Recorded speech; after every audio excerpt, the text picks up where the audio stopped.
Good morning, welcome back to my channel Barnali recipe and blog. আমি আজকে খুব সহজে আর খুব তাড়াতাড়ি নলেন গুড়ের ক্ষীরের পায়েস তৈরি করব। চলো একবার দেখে নেওয়া যাক। এখানে চালটা ঘি দিয়ে আমি 10 মিনিট মতো রেখে দিয়েছিলাম। এবার ফুটিয়ে রাখা দুধের উপর চালটা দিয়ে দিলাম।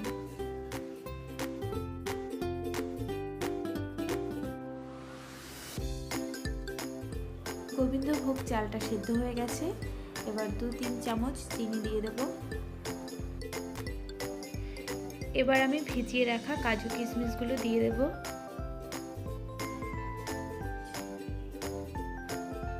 তেজপাতা দিয়ে দেব। এবার একটু থেতো করে রাখা এলাচগুলো দিয়ে দেব।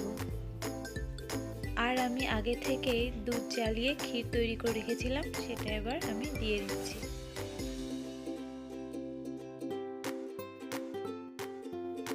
এবার 1 কাপ গরম জলে 2-3 চামচ আমুল দুধ গুলিয়ে নেব।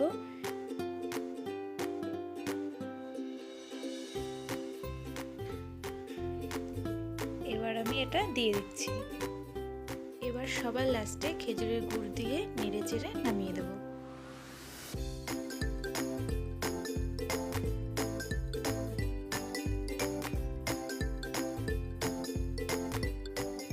খুব সহজে আর খুব তাড়াতাড়ি তৈরি হয়ে গেছে ক্ষীরের পায়েস।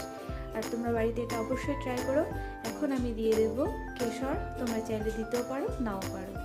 আর তোমাদের যদি এই ক্ষীরের পায়েসটা ভালো লেগে থাকে তাহলে অবশ্যই লাইক, কমেন্ট, শেয়ার আর আমার চ্যানেলটাকে সাবস্ক্রাইব করো।